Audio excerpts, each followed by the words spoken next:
সম্মানিত বন্ধুরা, ভূমিকম্প সম্পর্কে ইসলাম কি বলে, কেন ভূমিকম্প হয় এবং এই ভূমিকম্প থেকে রক্ষা পাওয়ার জন্য মুসলিম হিসেবে আমাদের কি করা উচিত, চলুন আজকে আমরা সেগুলো জেনে নেই।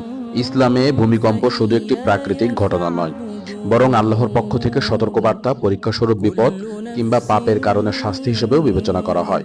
আল্লাহ কোরআনে বলেন, আর আমি তোমাদের কিছু ভয়, ক্ষুধা ও ধন সম্পদ, জীবন এবং ফল ফসলের ক্ষতির মাধ্যমে অবশ্যই পরীক্ষা করব। সূরা বাকারা আয়াত ১৫৫। নবী সাল্লাল্লাহু আলাইহি সাল্লাম বলেছেন, যখন কোনো জাতি অশ্লীলতা, মদ পান, সুদ, জুলুম, ব্যভিচার, অন্যায় অত্যাচার করে, তখন আল্লাহ তাদের উপর ভূমিকম্প, প্লেগ বা অন্য কোনো প্রাকৃতিক দুর্যোগ পাঠিয়ে থাকেন। মুসনাদে আহমদ। ইসলামিকভাবে ভূমিকম্পের সময় আমাদের কি করা উচিত সেটাও পরিষ্কারভাবে বলা আছে। আল্লাহর কাছে ক্ষমা চাওয়া, তওবা করা, ইস্তিগফার পড়া, নামাজে মনোযোগী হওয়া, সাদাকা দেওয়া, অন্যায় ও পাপ থেকে